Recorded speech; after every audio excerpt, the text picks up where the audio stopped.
huge, it's a financial commitment, it's a time commitment, and they were getting nothing out of it because they wouldn't talk to the guy.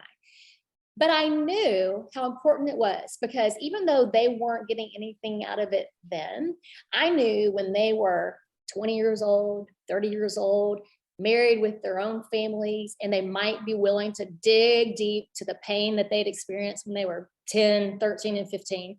I wanted them to remember, okay, I've been to a counselor.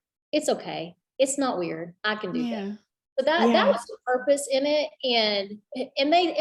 They still, I mean, we're 3.5 years out, and we rarely talk. But I've seen them cry on a handful of times, but it's just, and of course there's that mom guilt of like, okay, am I doing this right? I don't know. I bring up Wayne in conversation. I'm like, oh, your dad did this. Oh, when you did that, it reminds me of your dad. You know, whatever you can do. I really struggled. Like most good widows, I went through a home renovation because it's a great distraction. And especially because I found Wayne in our bathroom. I wanted to get that image out of my head. But I had to take down all the pictures of him, because for me to see them constantly, it just made me sad. And so, but upstairs, where is the boys' domain, I left pictures of Wayne because I didn't want to, because that was my thing. Like, it's hard for me to see pictures. I don't want them to think I was removing him completely. Yeah. So, and one of my big regrets is I was going through this renovation and I got rid of our living room furniture that we'd had for, 10 years. And I found out later that my oldest was upset because I'd gotten rid of Dad's chair, which it really wasn't Dad's chair. It was just the chair he always sat in, but it was just this worn out leather chair and ottoman that just did not go with my new decor. I didn't even think to ask if they might want this worn out chair.